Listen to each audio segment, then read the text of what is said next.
love the chase and the hunt, and I set the pace when I'm running. I always take what I want and I always give it 100. Don't need a bank, no I'm funded. Play the game like it's nothing. I'm always thankful for something. Don't take for granted, stay humble. Now wake up, it's time to look at the enemy.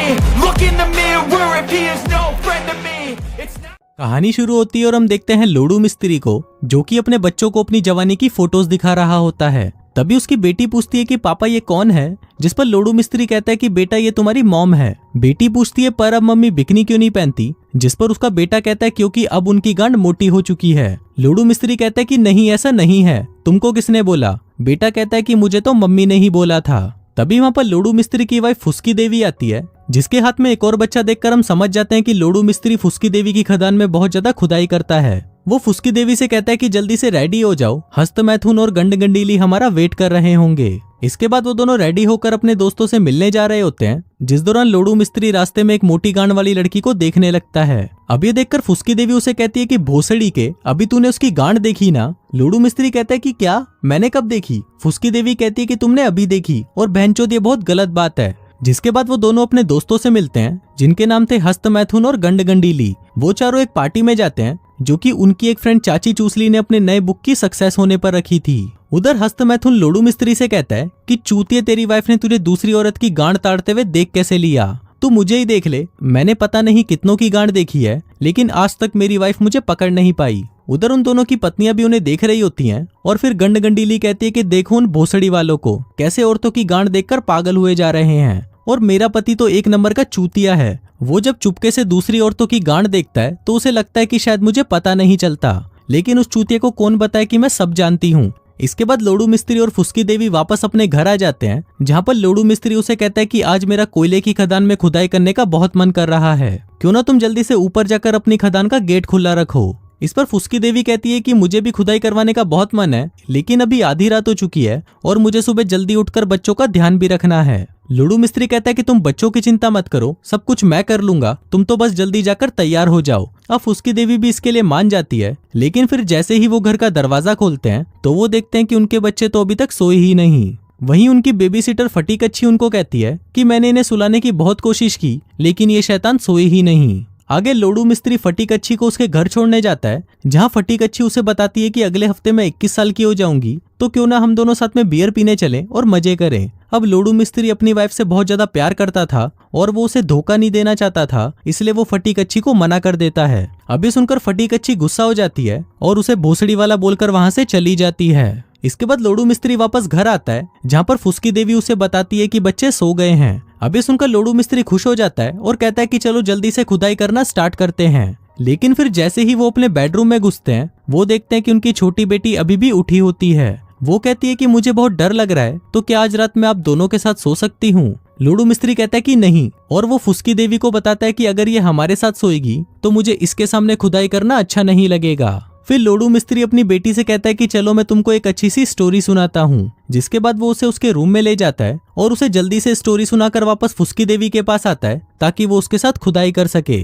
लेकिन वहां आकर वो देखता है कि फुस्की देवी तो सो चुकी होती है, जिसको देखकर लोडू मिस्त्री का लोहा ठंडा पड़ जाता है और वो मायूस हो जाता है। फिर जब वो भी सोने की तैयारी करने लगता है, तभी फुस्की देवी अपनी आंखें खोल लेती है, जिसको देखकर हम समझ जाते हैं कि फुस्की देवी सिर्फ सोने का नाटक कर रही थी और उसे अब लोडू मिस्त्री का डंडा लेने में कोई इंटरेस्ट नहीं है। फिर अगले दिन जब लोडू मिस्त्री अपने बच्चों को पार्क में लेके जाता है, तो वहाँ पर हस्त मैथुन भी आ जाता है और उससे पूछता है कि क्या कल रात तुमने जमकर खुदाई करी। लोडू मिस्त्री कहता है कि कहाँ यार, प्लानिंग तो पूरी थी, लेकिन बच्चों ने आकर सब कुछ खराब कर दिया। इसके बाद वो दोनों कॉफी पीने के लिए कैफे में जाते हैं, जहाँ पर कैफे की वेट्रेस को देखकर उन दोनों के ही डंडे खड़े हो जाते हैं। फिर लोडू मिस्त्री कहने लगता है कि काश इसकी गांड बढ़िया ना हो, काश इसकी गांड बढ़िया ना हो। लेकिन जब वो उसकी गांड देखते हैं तो वो पागल हो जाते हैं, कहते हैं कि आज तक हमने इतनी शानदार गांड कभी नहीं देखी। फिर वो उसे कॉफी का ऑर्डर देते हैं, जिस दौरान हस्त मैथुन अपनी आंखों से उसकी गांड की फोटो क्लिक करने लगता है।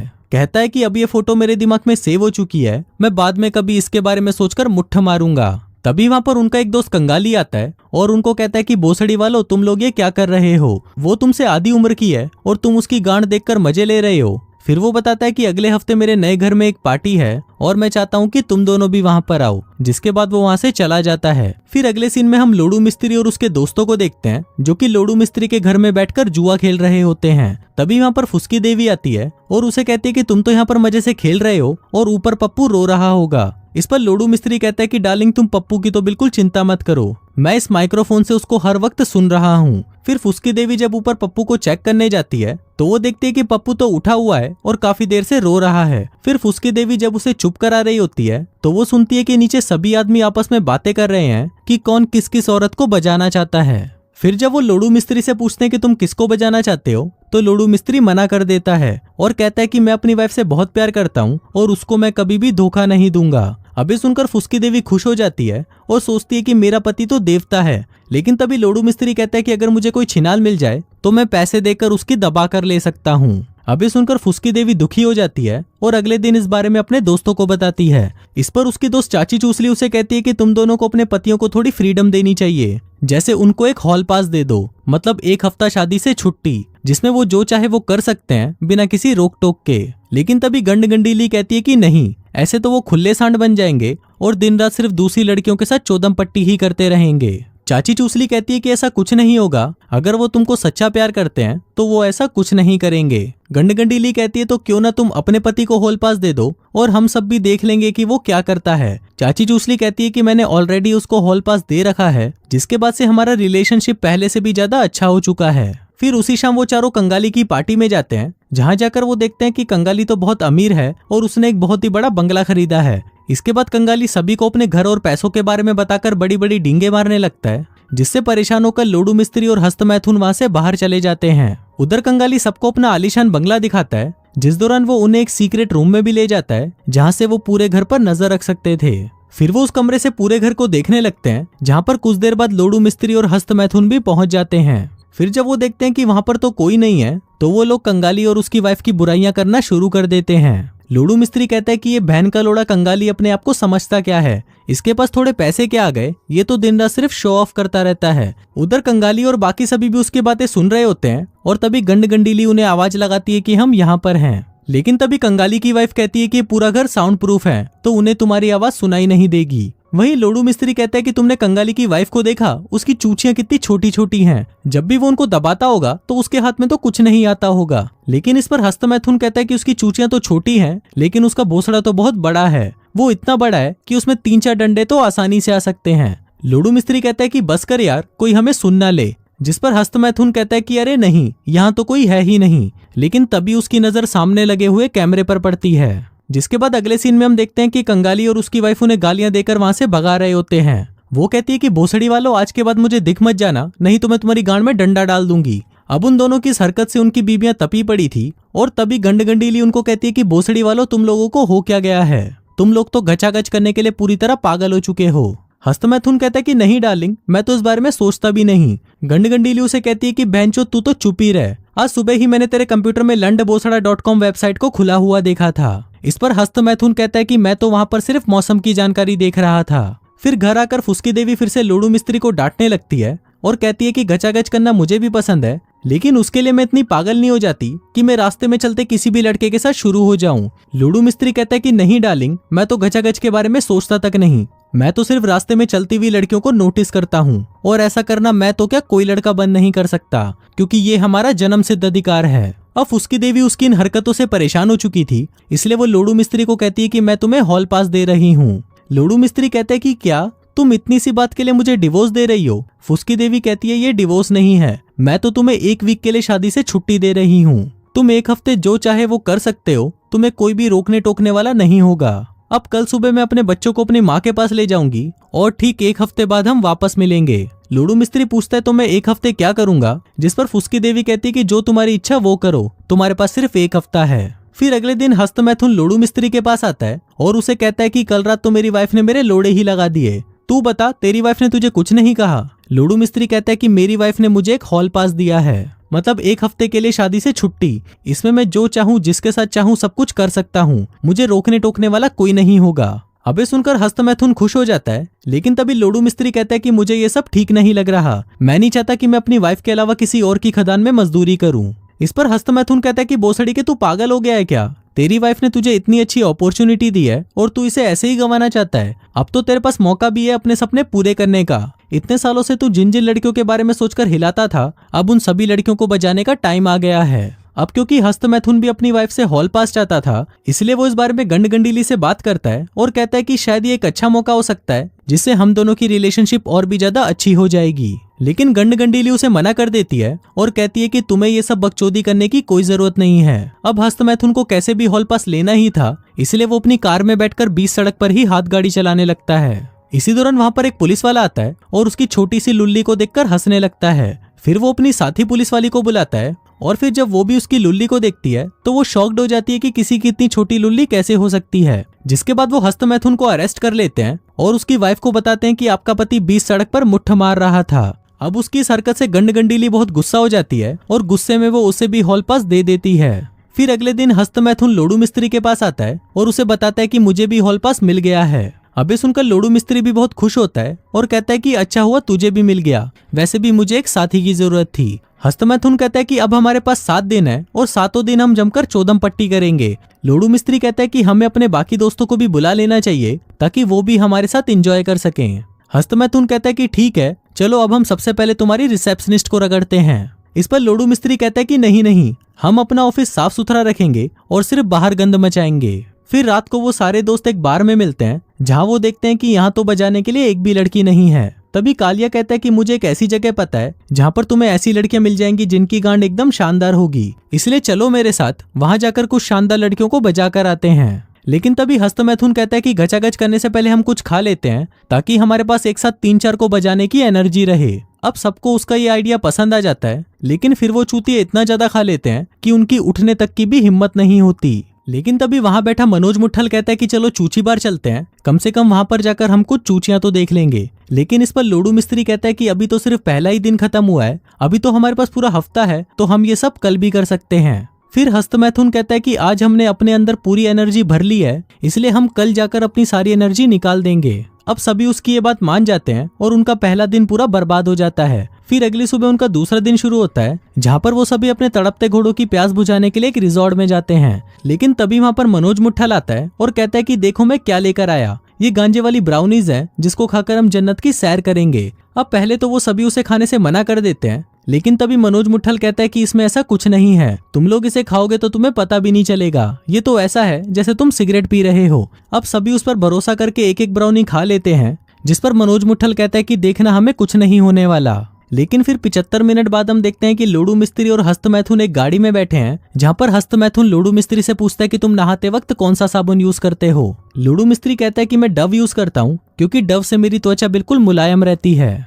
वहीं हम उसके दोस्त बनछोड़ दास को देखते हैं जो कि मिट्टी में लेटकर पापा की परी बनने की कोशिश कर रहा था। उधर मनोज मुट्ठल भी पानी के अंदर खड़ा होकर फोन पर बातें कर रहा होता है और कहता है कि यहाँ पर नेटवर्क नहीं आ रहे, इसलिए मैं पानी के अंदर नेटवर्क ढूंढ रहा हूँ। उधर बनछोड़ दास को भी जोर की टट्टी लग जाती है, तो वो पार्क के बीचों बीच सबके सामने ही टट्टी करने लग जाता है। अब उनकी ये सब हरकतें देखकर वहां पर पुलिस आ जाती है, जिसके बाद वो सभी वहां से भाग जाते हैं और उनका ये दिन भी बर्बाद हो जाता है। फिर तीसरे दिन वो एक क्लब में जाते हैं, जहां पहुंचते ही वो वहां पर बैठी लड़कियों के सामने चूतियों वाली हरकतें करने लगते हैं। लोडू मिस्त्री उनसे पूछता है कि क्या तुम दोनों आयरलैंड से हो, क्योंकि तुमको देखते ही मेरे हथियार का साइज डबल हो चुका है। लेकिन उसके इस वाहियात जोक पर किसी लड़की को भी हंसी नहीं आती और वो उन्हें इग्नोर कर देती हैं। फिर हस्त मैथुन वहां पर एक लड़की से बात करने की कोशिश करता है, लेकिन वो लड़की उसे चूतिया बोलकर वहां से चली जाती है। फिर लोडू मिस्त्री वहां पर आता है और कहता है कि बहनचोद यहाँ पर इतनी लड़कियां हैं, लेकिन कोई भी लड़की हमें भाव तक नहीं दे रही।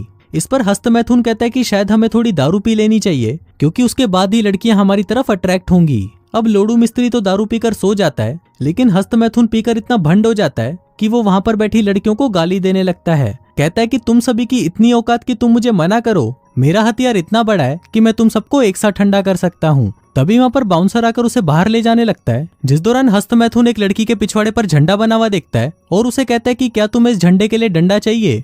लेकिन तभी वहां पर उसका एक लंबा बॉयफ्रेंड आता है और हस्त मैथुन के मुंह पर एक घुसंड पिलाता है।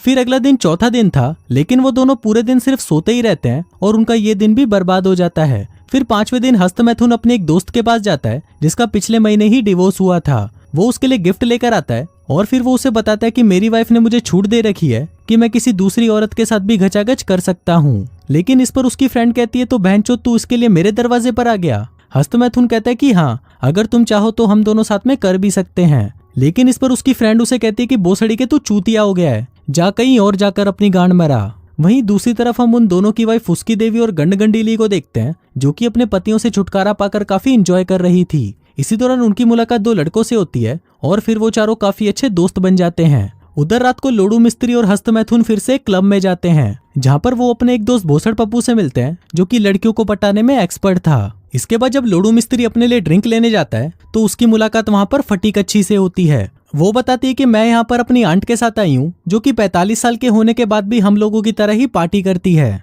फिर वो लोडू मिस्त्री से कहती है कि मैंने सुना है कि तुमको हॉल पास मिला है, मतलब अब तुम किसी भी लड़की के साथ कुछ भी कर सकते हो। जिसके बाद वो लोडू मिस्त्री की पैंट में हाथ डालकर उसका डंडा सहलाने लगती है। लेकिन तभी लोडू मिस्त्री उसे रोक देता है और कहता है कि तुम मेरे बच्चों की बेबी सीटर हो। जिसके बाद वो वहां से चला जाता है। उधर हस्तमैथुन की नजर फिर से एक लड़की पर पड़ती है, जिसको देखकर भोसड़ पप्पू कहता है कि देखो उसके होठ कांप रहे हैं और वो अपने नाखूनों को चबा रही है, मतलब वो कुछ तो गोल गोल और लंबा लंबा अपने मुंह में लेना चाहती है। अब ये सुनकर हस्तमैथुन एक्साइटेड हो जाता है और कहता है कि उसकी ये इच्छा तो मैं ही पूरी करूंगा। वहीं जब लोडू मिस्त्री भी क्लब में भटक रहा होता है तो उसे वहां पर वही बढ़िया गांड वाली वेट्रेस दिखाई देती है, जिसको उसने शुरुआत में उस कैफे में देखा था। फिर वो दोनों साथ में डांस करते हैं, जिस दौरान लोडू मिस्त्री उससे पूछता है कि तुम यहाँ क्या कर रही हो। तो वो लड़की बताती है कि मेरा फ्रेंड यहाँ पर डीजे है, तो मैं यहाँ पर कभी कभी मस्ती करने आ जाती हूँ। उधर हम हस्तमैथुन को देखते हैं, जो कि उस लड़की के पास गया तो गचागच करने था, लेकिन उनकी बोरिंग बातें सुनकर उसके दिमाग का बोसड़ा हो जाता है। वहीं क्लब में एक आदमी बड़ा सा पाइथन लेकर आया था,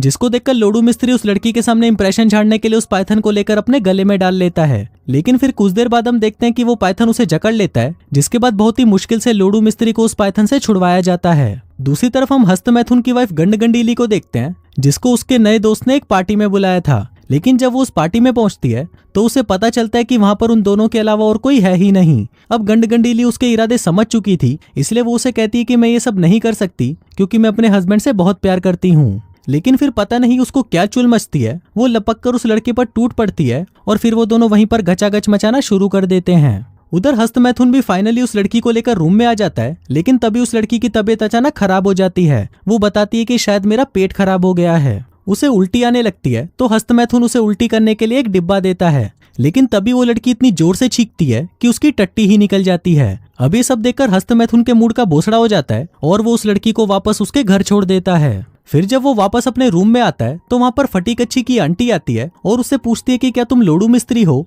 अब हस्तमैथुन को लगता है कि शायद ये लोडू मिस्त्री के साथ गचागच करने आई है, इसलिए वो उसे कह देता है कि हाँ मैं ही लोडू मिस्त्री हूँ। वहीं हम हस्तमैथुन की वाइफ गंडगंडीली को देखते हैं, जिसने किसी दूसरे आदमी के साथ गचागच कर लिया था, तो वो अपनी इस गलती के लिए बहुत ज्यादा पछता रही होती है। वहीं दूसरी तरफ लोडू मिस्त्री भी उस वेट्रेस को गचागच करने के लिए रूम में ले जाता है, लेकिन फिर उसका मन नहीं मानता, तो वो कहता है कि मैं ये सब नहीं कर सकता। मेरी एक बहुत ही सुंदर वाइफ है और मैं उससे बहुत प्यार करता हूँ। मुझे लगा था कि शायद मैं ये हॉल पास लेकर अपनी सभी इच्छाओं को पूरी कर लूंगा, लेकिन मेरी तो कोई इच्छा ही नहीं है, मुझे तो सिर्फ मेरी वाइफ चाहिए। जिसके बाद वो उसे बाय बोलकर वहां से बाहर आ जाता है। फिर बाहर आते ही उसे एक फोन आता है, जहाँ पर उसे पता चलता है कि हस्तमैथुन की वाइफ का एक्सीडेंट हो गया है और वो हॉस्पिटल में भर्ती है। फिर जब वो वापस अंदर जाता है तो वहाँ पर फटी कच्ची आती है और उससे पूछती है कि मेरी आंटी कहाँ है। लोडू मिस्त्री कहता है कि मुझे क्या पता, मैं तो उनसे मिला भी नहीं। इस पर फटी कच्ची कहती है कि तुम झूठ मत बोलो, तुम ही तो उनके साथ गचागच कर रहे थे। लोडू मिस्त्री कहता है कि फालतू की बकचोदी मत करो। फटी कच्ची कहती है कि इसका ये मतलब नहीं कि तुम्हारी वाइफ तुम्हें धोखा दे रही है, तो तुम मेरी फैमिली के साथ भी वैसा ही करो। अबे सुनकर लोडू मिस्त्री शॉक्ड हो जाता है और फटी कच्ची बताती है कि तुम्हारी वाइफ का उसके बाप के दोस्त के साथ अफेयर चल रहा है। इसके बाद लोडू मिस्त्री भागकर हस्तमैथुन के पास जाता है और उसे बताता है कि तुम्हारी वाइफ का एक्सीडेंट हो गया है। अभी सुनकर हस्तमैथुन बहुत घबरा जाता है और वो दोनों ही वहां से हॉस्पिटल जाने लगते हैं। लेकिन तभी बाहर उन्हें एक चूतिया मिलता है, जो कि लोडू मिस्त्री से कहता है कि मादरचोद मैं तुझे छोड़ूंगा नहीं, तूने मेरी गर्लफ्रेंड के साथ गचागच किया। इसी दौरान वहां पर फटी कच्ची और उनकी आंटी भी आ जाती है और यहाँ पर हमें पता चलता है कि ये आंटी उस चूतिया की मॉम है। फिर हस्तमैथुन चूतिया से पूछता है कि क्या ये तेरी मॉम है। चूतिया कहता है कि हाँ, क्यों। हस्तमैथुन कहता है कि अभी तो मैं इसको बजा कर आया हूँ। अभी सुनकर चूतिया पागल हो जाता है और बंदूक लेकर उनको मारने उनके पीछे पड़ जाता है। फिर वो दोनों जल्दी से कार निकालकर वहां से भागने लगते हैं, लेकिन चूतिया उनका पीछा नहीं छोड़ता। फिर घर पर हम लोडू मिस्त्री की वाइफ को देखते हैं, जो कि अपने नए फ्रेंड के साथ घर पर डिनर कर रही होती है। फिर बातों ही बातों में जब वो उसे किस करने लगता है तो फुस्की देवी उसे रोक देती है और कहती है कि अब मुझे समझ आ गया कि वो हॉल पास मेरे पति के लिए नहीं बल्कि मेरे लिए था। मैं अपने कामों में इतना ज्यादा बिजी हो चुकी थी कि मैं अपने पति को टाइम ही नहीं दे पाई। उधर लोडू मिस्त्री और हस्तमैथुन भी हॉस्पिटल की तरफ जा रहे होते हैं, लेकिन वो चूतिया अभी भी उनका पीछा नहीं छोड़ता और वो उन्हें मारने की कोशिश करने लगता है। तभी पुलिस भी ये सब देख लेती है और वो भी उनके पीछे लग जाती है। फिर वो दोनों जैसे तैसे करके हॉस्पिटल पहुंच जाते हैं, जहाँ पर हस्तमैथुन भागते हुए हॉस्पिटल के अंदर जाता है और डॉक्टर से पूछता है कि क्या मेरी वाइफ गंडगंडीली इसी हॉस्पिटल में है, जिस पर डॉक्टर कहती है कि वो यहीं पर ही है और अब वो बिल्कुल ठीक है, सिर्फ उसकी नाक पर एक छोटा सा फ्रैक्चर हुआ था, इसलिए आप उसे कल यहाँ से ले जा सकते हैं। वहीं पुलिस वाले भी देख लेते हैं कि वो चूतिया ही उनको मारना चाहता था और इन दोनों ने कुछ भी नहीं किया, तो वो उनको छोड़ देते हैं। इसके बाद लोडू मिस्त्री घर आता है, जहाँ पर वो फुस्की देवी से माफी मांगता है और कहता है कि मैं तुमसे बहुत प्यार करता हूँ। वहीं फुस्की देवी भी अपनी बिहेवियर के लिए उससे माफी मांगती है, जिसके बाद वो दोनों एक दूसरे को चूसने लगते हैं और ये फिल्म यहीं खत्म हो जाती है।